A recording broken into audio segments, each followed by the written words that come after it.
sun ainihin wato saci kudin da suke daidai da kimanin dala biliyan 500. Dala biliyan 500 ba naira ba, dala. Waɗannan kudin in aka canza su a yanzu da ake cewa 'yan Najeriya adadinsu ya kai mutum miliyan 150, to ƙara 50, ko da 'yan Najeriya sun kai mutum miliyan 200, waɗannan kuɗin da shugabannin Najeriya suka sace a cikin shekaru 46 zuwa da 7 sun ishi kowane ɗan Najeriya ya zama mai kuɗin da har abada ba shi ba talauci. Sun sace waɗannan kuɗin, ina suka kai a ajiye musu? Ƙasar Switzerland, ƙasar Ingila, ƙasar Amerika da sauran ainihin ƙasashe. Kenan na daga cikin abubuwan da muke fahimta na fa'idar demokuraɗiyya da 'yan demokuraɗiyya suke kira zuwa gare ta shine demokuraɗiyya tana ba su damar sace kuɗin talakawa domin ainihin su kai waɗannan kuɗaɗe wurin iyayen gidansu don a aje musu, kamar yadda na ce ko dai a kashe mu raba ko kuma a kashe wanda ya kai ajiyar domin a gaje dukiyar. Allah maɗaukakin sarki ya kiyaye. Jama'a, shekara 30 da ta wuce babu hasken wutar lantarki na kwana 7 dindindin wanda ya tabbata a Najeriya. Wutar lantarki a Najeriya bata kwana 7 cir ba tare da an ɗauke ta ba. Saboda me? Saboda sharrin 'yan demokuraɗiyya. Sun yi wata katafariyar rashin gaskiya a tsohon mulkin da ya gabata, wadda wannan rashin gaskiyar ta tsoratar ta kuma firgitar da wani tsohon minista a cikinsu. Shi da kanshi ya ga cewa cin amanar ta yi yawa, ya roƙi duk yadda za a yi wannan cin amanar a rage, aka ƙi, sai fushi ya tashi sai ya tafi ƙasarsu. Yana zuwa a wannan daren aka bi shi aka kashe shi. Abin mamaki, wannan minista shine ministan shari'a. Aka kashe ministan shari'a saboda ya so a kwatanta gaskiya. Ƙarshe me ya faru? Ba a yi shari'ar ba, binciken shari'ar ma ba a yi ba, sai dai ranar alkiyama Allah maɗaukakin sarki zai ɗauko wannan ainihin kundi domin za a yi wannan shari'a. Ma'ana azzalumi ɗaya ne daga cikin azzaluman 'yan demokuraɗiyya ya ga zaluncin ya yi yawa, yana fatan a samar da ko ɗan yaya ne a gyara wutar ƙasar, amma suka tabbatar da cewa ba zai yiwu ba. Har zuwa yau, bayan kashe wannan mutumi da kusan shekara 5 ko 4, har zuwa yau wutar ƙasar ba ta gyaru ba. A yanzu an fitar da wasu matsaloli guda 11 ko guda 7 waɗanda aka ce ana fatan a cimma a ƙarƙashin mulkin demokuraɗiyya. Abin mamaki, shekara 10 da samar da mulkin demokuraɗiyya ake ta gunani akan waɗannan abubuwan za a samar da gyara. Ba samar da gyara akan ɗaya cikin 7 ɗin ko ɗaya cikin 11 ɗin ba, har shekara 10 ta cika. Sannan ita gwamnatin demokuraɗiyyar yanzu da take da'awar za ta samar da gyara a cikin waɗannan abubuwan guda 7, har yanzu ƙwaya ɗaya daga cikin 7 ɗin ta kasa samar da gyara a kan shi. Waɗannan ba sai na je da tsawo ba in ce muku a yanzu mafi yawancin jami'o'in Najeriya a kulle suke. Me yasa? Wai suna yajin aiki na ɗumame, wai na gargaɗi kafin su tafi yajin aiki na dindindin. Me yasa? Saboda hukumar ƙasar ta ainihin ƙiba da muhimmanci game da harkar ilimi, tare da cewa harkar ilimi din tana daga cikin harkar da ake warewa biliyoyin kuɗi a kafa mata ƙanana da manya-manyan hukumomi ba don komi ba don cewa za a gyara ta. Amma me yake faruwa? Har yau babu wani gyara ko kaɗan.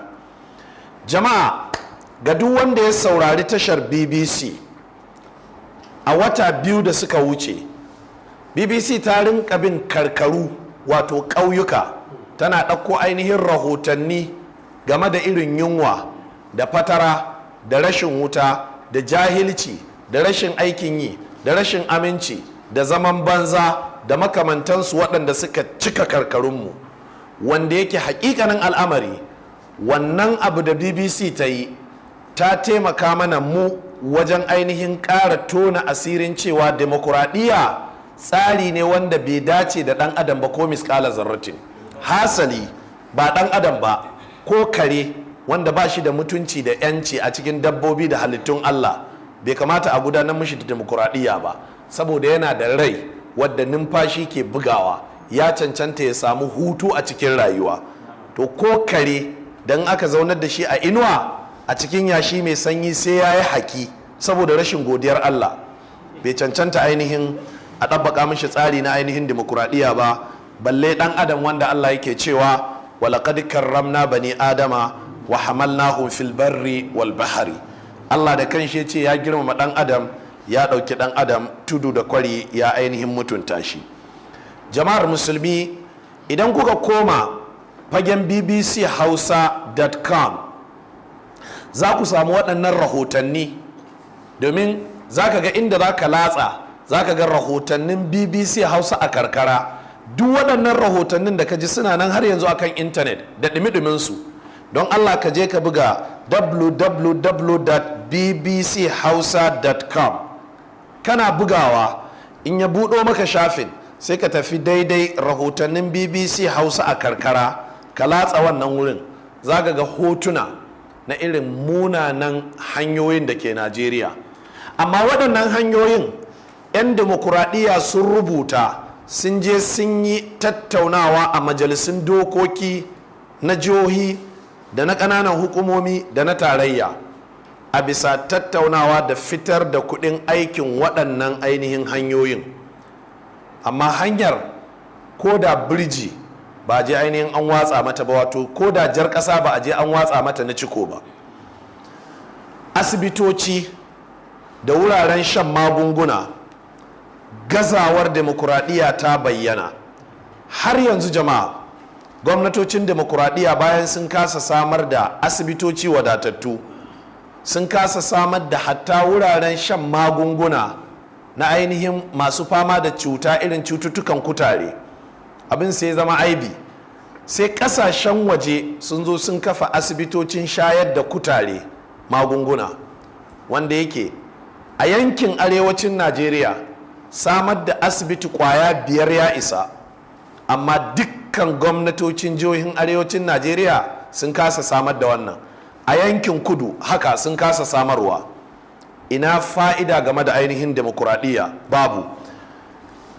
'Yan jarida waɗanda suke galibinsu maƙaryata ne, galibin 'yan jarida mayaudara ne, 'yan jaridu galibinsu maciya amanar talakawa ne.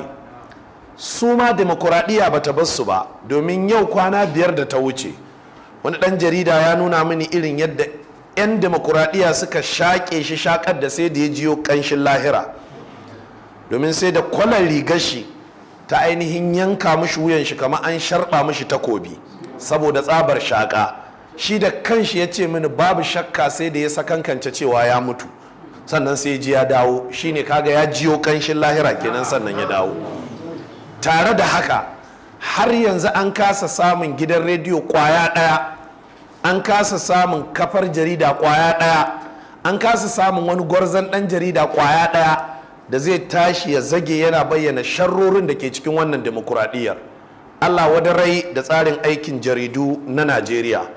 Babu shakka ba su idar da aikinsu ba, domin ƙa'ida ɗan jarida wakilin al'umma ne, yana wakiltar al'umma ne akan halin da suke ciki.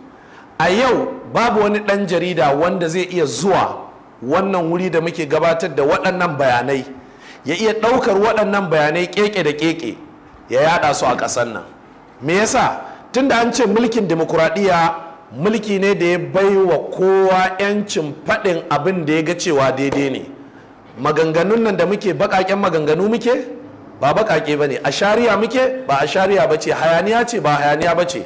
Maganganu ne muke yin su waɗanda sun dace da ilimi da hankali.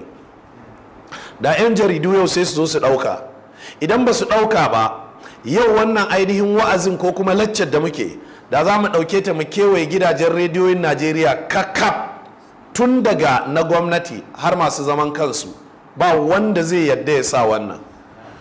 Domin an ci tarar wata ƙaramar tashar gidan rediyo wadda take jihar Ondo watan da ya wuce. saboda me? Saboda kadai ta shiga cikin garin Ekiti ta yi hira da talakawan Ekiti suna bayyana abin da yake damunsu na cewa za su fito su sadaukar da jininsu da rayuwarsu su saka ƙuri'a ga jam'iyyar da suke bukata ta demokuraɗiyyar domin demokuraɗiyyar ta tafi. Wannan rahoton kawai wannan gidan rediyon ya sa